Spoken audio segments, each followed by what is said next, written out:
दोस्तों, मेरा नाम अभिषेक है। मैं आप लोगों का स्वागत करता हूं अपने YouTube channel invest and grow up में। दोस्तों, आप सभी को पता है मेरा चैनल ETF के रिगार्डिंग चैनल्स है, जिसपे मैं ETF से रिलेटेड वीडियोस अपलोड करता रहता हूं। जैसे ETF में कैसे ट्रेड करते हैं, कैसे स्विंग ट्रेडिंग करते हैं, कैसे इन्वेस्ट करते हैं, इन्हीं सभी चीज़ों पर मैं इस पर डिस्कस करता रहता हूँ और नए नए स्ट्रेटेजी भी शेयर करता रहता हूँ। दोस्तों, आज का टॉपिक शुरू करने से पहले आप लोगों से एक छोटा सा रिक्वेस्ट है कि आप लोगों को अगर मेरा कंटेंट पसंद आता है, मेरे चैनल्स पे जो भी मैं कंटेंट अपलोड करता हूँ वो अगर आपको अच्छा लगता है तो प्लीज़ मुझे सपोर्ट कीजिए, मेरे चैनल्स को सब्सक्राइब कीजिए। और जब भी सब्सक्राइब कीजिए, जो सब्सक्राइब के पास वाला जो बटन आता है बेल आइकन और ऑल का ऑप्शन जरूर प्रेस कीजिए, ताकि मैं जो भी आपको वीडियोज़ अपलोड करूँ उसका नोटिफिकेशन आपको इमीडिएट मिले। तो चलिए दोस्तों, आज का जो मेरा टॉपिक है उसको हम लोग शुरू करते हैं। मेरा टॉपिक एक ETF पे है, जिसका व्यू मैं रखना चाह रहा हूँ मंडे के लिए, कि मंडे के लिए उसमें क्या मौका बनेगा या नहीं बनेगा। इन्हीं सभी चीज़ों पे हम लोग उस पर चर्चा करेंगे। तो चलिए दोस्तों, आज का जो मेरा ETF है वो है ICICI का ICICI-B22, जिसको हम लोग भारत 22 के नाम से जानते हैं। जो भी नए व्यूअर्स जुड़ रहे हैं, पुराने को तो पता ही होगा कि भारत 22 है क्या, लेकिन जो नए जुड़े हैं उनको एक बार मैं समरी बता देता हूँ भारत 22 क्या है। भारत 22, इसमें टोटल 22 स्टॉक्स होते हैं। मैं उनका आपको एक बार लिस्ट दिखा देता हूँ कि कौन कौन से इसके अंदर स्टॉक्स होते हैं। ठीक है, आप एक बार इसका पोर्टफोलियो देख लीजिए कि इसमें जो टोटल देख ले सकते हैं, ये सारे स्टॉक्स हैं। ITC, LNT, NTPC, power grid corporation, ये सारे अच्छे अच्छे इसमें स्टॉक्स हैं। जो इसमें 22 स्टॉक्स हैं, काफ़ी अच्छे क्वालिटी के स्टॉक्स हैं। ठीक है, ये सारे 22 स्टॉक्स के नाम हैं, इसको आप विजिट कर सकते हैं। ठीक है, तो चलिए, ये आपने देख लिया इसके अंदर क्या क्या है और कौन से स्टॉक्स आते हैं इसके अंदर। टोटल 22 स्टॉक्स आते हैं इसके अंदर। अब हम लोग क्या करेंगे, इसका व्यू देखेंगे। व्यू हम लोग पहले इसके क्या करते हैं, इसके चार्ट पे चलते हैं। ठीक है, देखिए, मैंने प्रीवियस भी कल भी एक वीडियोस अपलोड किया था, जैसे बैंक 20 पे या सिल्वर पे मैंने व्यू दिया था। तो मैंने व्यू के लिए काफ़ी सारे पैरामीटर्स को रखा था। कोई जब भी किसी भी ETF पे व्यू बनाना चाहिए बिना पैरामीटर्स के, वो सही नहीं है। जब तक आप सारे पैरामीटर्स को एक लाइन में खड़ा नहीं करेंगे, तब तक आपका व्यू फाइनल क्लियर नहीं दिखेगा कि क्या हो सकता है उसमें। तो मैंने कल भी इसी तरह व्यू दिया था और आज भी मैं व्यू दूंगा। तो इसमें पहले मैं पैरामीटर्स क्या, पहले तो आप इसका ग्राफ देख लीजिए, साथ ही साथ हम लोग इसका डिलीवरी पोजीशन देख लेंगे, वॉल्यूम देख लेंगे, प्रीवियस डिलीवरी पोजीशंस कब अच्छा उठा था, उस दिन वॉल्यूम क्या था। इन सभी बातों पे हम लोग इसमें चर्चा करेंगे। ठीक है, साथ ही साथ इसमें अभी डाउन ट्रेंड कितना हो चुका है, प्रीवियस कब इसमें डाउन ट्रेंड मैक्सिमम हुआ था और कितना इसमें गिरावट हो सकती है। इन्हीं सभी चीज़ों को हम लोग एनालिसिस करेंगे, तभी हमारा व्यू क्लियर हो पाएगा। तो चलिए दोस्तों, हम लोग समय नहीं लगाते और देखते हैं इसमें कि गिरावट अभी फिलहाल जो ये ट्रेड कर रहा है अपने सपोर्ट के आसपास। जो इसका सपोर्ट है 108 समथिंग पे ये रुका हुआ है, लेकिन इसका जो ये सपोर्ट है लगभग 107 रुपए के आसपास, मतलब अपने सपोर्ट के आसपास ही वो अपना ट्रेड कर रहा है। ठीक है, एक बार हम लोग इसका देख लेते हैं कि ये ऊपर से कितने डिस्काउंटेड प्राइस पे ट्रेड कर रहा है, ये भी हमें देखना जरूरी है। ठीक है, तो हम लोग एक बार इसको देख लेते हैं कि ये लगभग 12% के आसपास की डिस्काउंट प्राइस पे चल रहा है। 13% गिरावट थी, लेकिन ये अभी ऊपर थोड़ा चला गया, 12% की इसमें डिस्काउंट प्राइस पे चल रहा है। अब हम लोग एक बार इसका ये भी देखना जरूरी है कि जब भी किसी ETFs में आपको अगर प्लानिंग करना है इन्वेस्टमेंट का, तो उसमें मैक्सिमम गिरावट क्या होती है वो भी देखना जरूरी है। जब तक आप मैक्सिमम के बारे में नहीं जानेंगे कि मैक्सिमम कहाँ तक जा सकता है, तब तक आप अपना कैसे स्ट्रेटेजी तैयार करेंगे, कैसे अपना लॉट साइज बनाएंगे, कैसे इन्वेस्टमेंट के स्ट्रेटेजी तैयार करेंगे, इतना % गिरेगा तो हमको इतना ये लॉट लगाना है, ये सब कैसे डिसाइड करेंगे। किन्हीं का सुन के नहीं करना है, अपने से। जैसे कि अगर मैं कोई स्ट्रेटेजी बता दिया कि ये ऐसे करना चाहिए, इतना % गिरा, तो कहां से लाता हूं। उस चीजों को आप जब तक नहीं समझेंगे, आपको कॉन्फिडेंस नहीं आएगा। खास करके जो नए व्यूअर्स हैं उनको समझना ज्यादा जरूरी है। आप देखिए इसमें कि हम लोग अगर पीछे चलते हैं कि इसमें गिरावट मैक्सिमम कितनी होती है। चलिए हम लोग मैक्सिमम गिरावट इसका कैलकुलेट करेंगे। ये तो कोविड पीरियड का गिरावट था। चलिए, एक गिरावट यहाँ मैक्सिमम दिख रहा है, हम लोग इसको कैलकुलेट करेंगे कि इसमें मैक्सिमम गिरावट कितनी हो सकती है। चलिए एक बार हम लोग इस गिरावट को कैलकुलेट कर लेते हैं कि इसमें मैक्सिमम गिरावट 19-20% के आसपास हुई थी। चलिए फिर दोबारा हम लोग एक बार कैलकुलेट कर लेते हैं और दूसरे गिरावट को एक बार देख लेते हैं कि इसमें मैक्सिमम गिरावट कितनी हो सकती है। इसको भी एक बार हम लोग कैलकुलेट करते हैं। 21% के आसपास, 21.5% के आसपास गिरावट है। और एक जो यहाँ पे गिरावट दिख रही है, इसको भी हम लोग एक बार कैलकुलेट कर लेते हैं कि देखते हैं मैक्सिमम गिरावट कितनी हो सकती है इसमें। लगभग 21 से 22%। और एक गिरावट और यहाँ दिख रही है जो थोड़ी बड़ी गिरावट लग रही है, इसको भी एक बार कैलकुलेट कर लेते हैं। तो सारे गिरावट जो बड़ी गिरावट है उसको मैं आपके सामने कैलकुलेट कर देता हूँ ताकि स्ट्रेटेजी बन सके। लगभग 24% की आसपास की गिरावट, यानी कि गिरावट सबसे मैक्सिमम दिख रही है कोविड पीरियड को अगर हम लोग एग्जेम्प्ट कर दें तो। ठीक है, तो 24 से 22% की, चलिए मैं 24% ये मानता हूँ। अगर 24% की गिरावट होती है तो मैंने अपने प्रीवियस स्ट्रेटजी में इसमें क्या बताया था कि 6% का डाउन ट्रेंड पे इसमें लॉट साइज अपना इन्वेस्ट करना चाहिए, यही मैंने बताया था। ठीक है, और अभी ये कितने डिस्काउंट पे मिल रहा है? 12% के डिस्काउंट में मिल रहा है। और कितनी गिरावट हो सकती है हिस्ट्री के हिसाब से?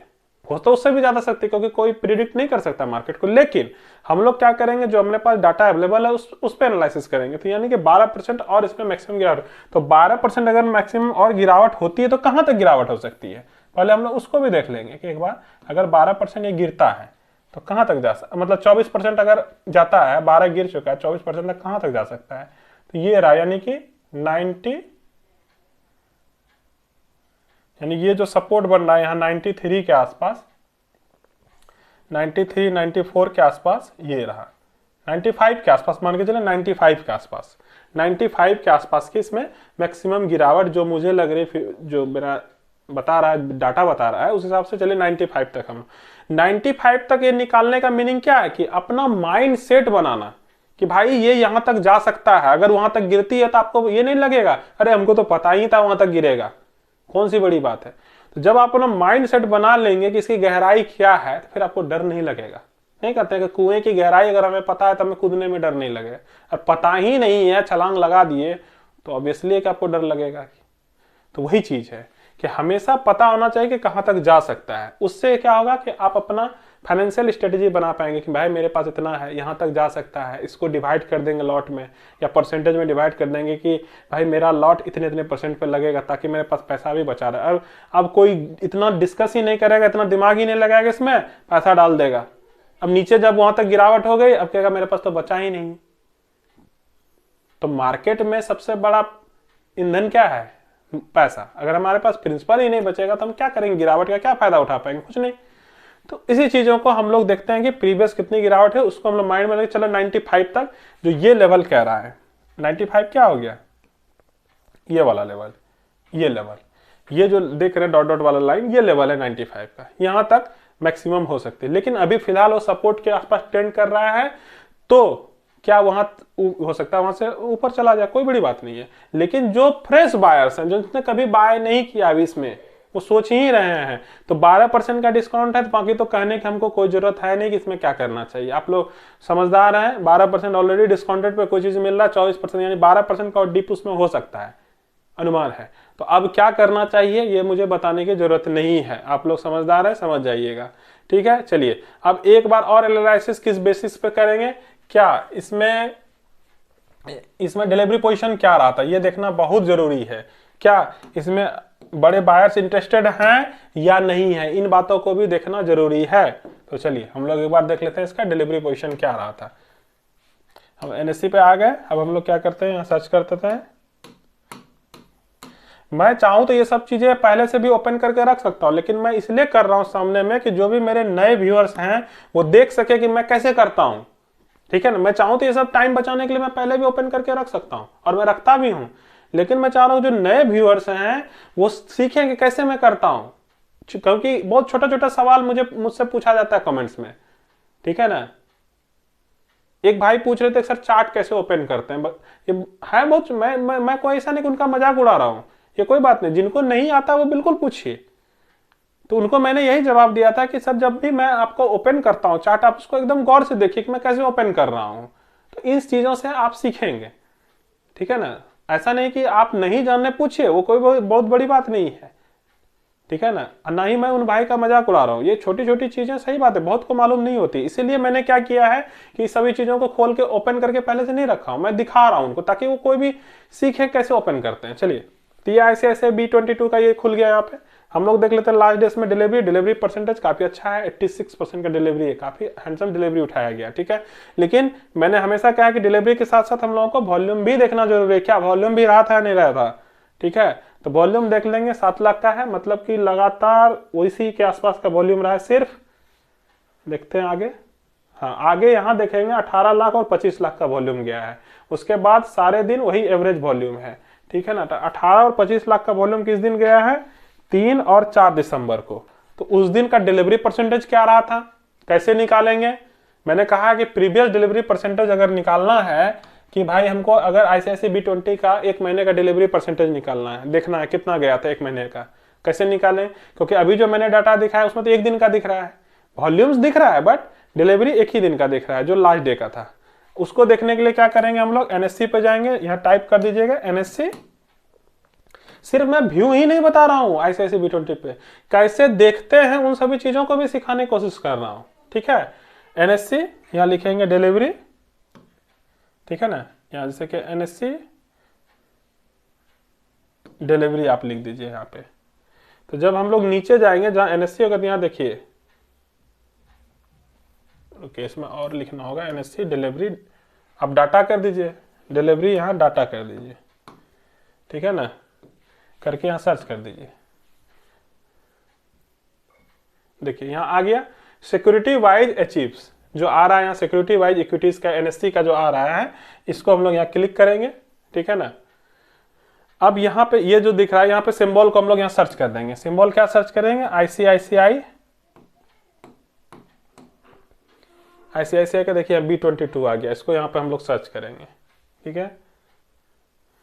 तो देखिएगा नीचे, और हम लोग यहाँ पे क्या सेलेक्ट कर देंगे, टाइम पीरियड, मान लेते 1 मंथ सेलेक्ट कर दिए। देखिए 1 मंथ का यहाँ डेली डिलीवरी क्वांटिटी जो है, ट्रेडेड क्वांटिटी, ये परसेंटेज आपको यहाँ आ गया, रेगुलर परसेंटेज, कि किस किस दिन कितना % डिलीवरी उठा था। जिनको नहीं आ रहा है ढूंढने के लिए, देखिए मैंने कैसे खोला, ये आप लोग अपना देख लीजिएगा। इसी तरह आप बहुत का एनालिसिस कर देते हैं। तो 3 और 4 दिसंबर को वॉल्यूम ज्यादा हुआ था, किस दिन, 3 और 4 दिसंबर को। तो उस दिन का देख लेते हैं डिलीवरी परसेंटेज क्या रहा था। देखिए ये रहा, यहाँ देखिए 3 और 4 दिसंबर, इसका क्या रहा था वॉल्यूम, 25 लाख और 18 लाख। डिलीवरी परसेंटेज क्या रहा था, लगभग 84% और 73%। तो अच्छा खासा डिलीवरी उठा है, ये आपको दिख रहा है। और उस दिन का LTP देख लेना है कि LTP क्या रहा था, 114 के आसपास ट्रेड करता, आज कहां कर रहा है, 108 के आसपास ट्रेड कर रहा है। तो यानी कि बाइंग, हैवी बाइंग हुई है ऊपर में। तो गिरावट मेरे हिसाब से ज्यादा नहीं होनी चाहिए, क्योंकि लोग पहले ही पैसा लगा चुके हैं।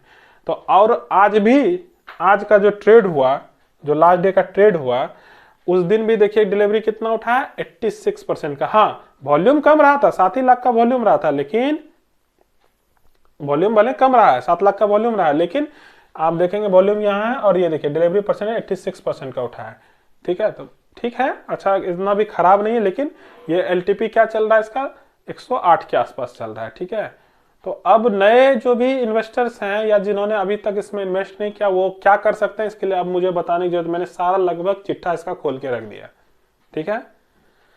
जब 86% वॉल्यूम जा रहा है, ठीक ठाक ही वॉल्यूम है, तो अब आपको ज्यादा बताने की मुझे जरूरत नहीं है कि इसमें क्या व्यू होना चाहिए मंडे के लिए, ठीक है। तो अब आप लोग सारी बातों को मैंने इसमें दिखा दिया। और हाँ, जो नए व्यूअर्स हैं उनको मैंने दिखा भी दिया था कि इसमें कौन कौन से बाइस स्टॉक्स होते हैं। चलिए हम लोग एक बार इसका रिटर्न परसेंटेज भी दिखा देते हैं, ताकि उनको थोड़ा सा भरोसा हो सके। देखिए 1 साल का इसका रिटर्न क्या है, 19% के आसपास है, 12% करेक्टेड है ये। तो लगभग ये 1 साल में कितना % का रिटर्न दिया, 31%। अगर आप लोग इसको 19 प्लस कर देंगे, 19% ये दे रहा है अभी, ठीक है, और उसको 12 प्लस कर देंगे, 19 प्लस 12, लगभग ये 31% का रिटर्न दे चुका है। काफी अच्छा खासा रिटर्न परसेंटेज है इसका। और आप लोग इसको अगर 5 ईयर्स के रिटर्न से कंपैरिजन करेंगे, तो 5 साल में अगर इसको जोड़ देंगे तो लगभग 230% का इसने 5 साल में रिटर्न दिया, ठीक है। इसमें क्या दिया इसने, 230% का इसने 5 साल में रिटर्न दिया। अगर गिरावट को भी हम लोग इसमें जोड़ दें, तो इसको अगर डिवाइड कर लेंगे तो क्या हो जाएगा, 46% का ईयरली रिटर्न निकल जाता है। तब सोच लीजिए कितना अच्छा खासा रिटर्न देता है ये, ठीक है। तो गिरावट कितनी होती है वो भी आप देख चुके हैं। अब इस हिसाब से आप अपना व्यू इसमें बना सकते हैं, ठीक है। आप लोगों को व्यू बनाने में इसमें कोई दिक्कत नहीं होगी अब, ठीक है। तो एक बार इसका चार्ट भी आप लोग देख चुके हैं, तो इसमें कोई व्यू बनाने में आप लोगों को अब परेशानी नहीं होनी चाहिए मंडे के लिए, ठीक है, कि कहाँ तक गिरावट हो सकती है। ये सब आप लोगों ने सारा चीज मैंने इसमें बता दिया, समझा दिया। चलिए दोस्तों, तो आज के लिए बस मैं ये टॉपिक यहीं पे हम लोग समाप्त करते हैं।